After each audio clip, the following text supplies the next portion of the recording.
Chapter 25. Not there yet.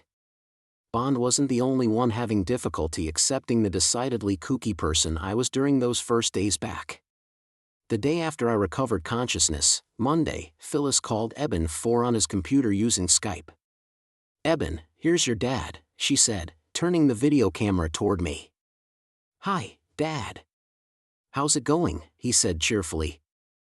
For a minute I just grinned and stared at the computer screen. When I finally spoke, Eben was crushed. I was painfully slow in my speech, and the words themselves made little sense. Eben later told me, "You sounded like a zombie, like someone on a bad acid trip."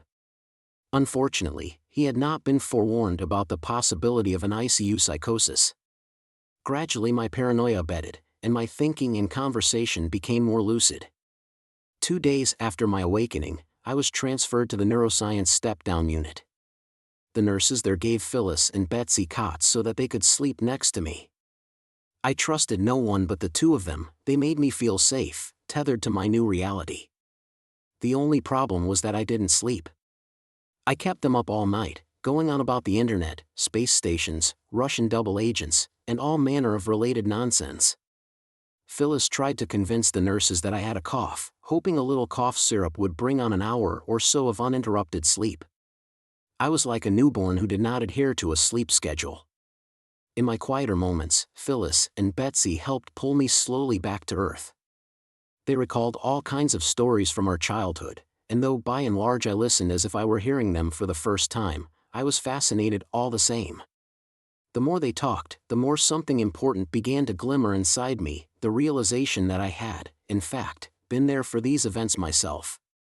Very quickly, both sisters told me later, the brother they had known became visible again, through the thick fog of paranoid chatter. It was amazing, Betsy later told me.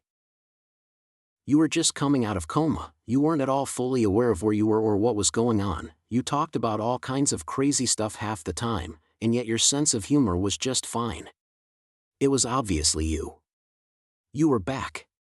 One of the first things you did was crack a joke about feeding yourself," Phyllis later confided. "We were prepared to have fed you spoonful by spoonful for as long as it took. But you'd have none of it. You were determined to get that orange jello into your mouth on your own." As the temporarily stunned engines of my brain kicked back and ever further, I would watch myself say or do things and marvel, where did that come from? Early on, a Lynchburg friend named Jackie came by to visit. Holly and I had known Jackie and her husband, Ron, well, having bought our house from them. Without my willing them to do so, my deeply ingrained Southern social graces kicked in. Seeing Jackie, I immediately asked, "How's Ron?" After a few more days, I started having occasional genuinely lucid conversations with my visitors, and again it was fascinating to see how much of these connections were automatic and did not require much effort on my part. Like a jet on autopilot, my brain somehow negotiated these increasingly familiar landscapes of human experience. I was getting a first-hand demonstration of a truth that I'd known very well as a neurosurgeon: the brain is a truly marvelous mechanism. Of course, the unspoken question on everybody's mind, including mine in my more lucid moments, was, how well would I get? Was I really returning in full, or had the coli done at least some of the damage all the doctors had been sure it would do? This daily waiting tore at everyone, especially Holly, who feared that all of a sudden the miraculous progress would stop, and she would be left with only a portion of the me she had known. Yet day by day, ever more of that me returned. Language. Memories. Recognition. A certain mischievous streak I've always been known for returned as well. And while they were pleased to see my sense of humor back, my two sisters weren't always thrilled with how I chose to use it. Monday afternoon, Phyllis touched my forehead and I recoiled. "Ouch," I screamed. "That hurts." Then, after enjoying everybody's horrified expressions, I said, "Just kidding." Everyone was surprised by the speed of my recovery, except for me. I, as of yet, had no real clue how close to death I had actually been.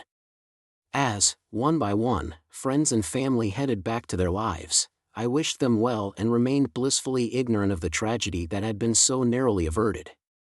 I was so ebullient that one of the neurologists who evaluated me for rehab placement insisted that I was too euphoric and that I was probably suffering from brain damage. This doctor, like me, was a regular bow tie wearer, and I returned the favor of his diagnosis by telling my sisters, after he had left, that he was strangely flat of affect for a bow tie aficionado. Even then, I knew something that more and more of the people around me would come to accept as well. Doctor's views or no doctor's views, I wasn't sick or brain damaged. I was completely well. In fact, though at this point only I knew this, I was completely and truly well for the first time in my entire life.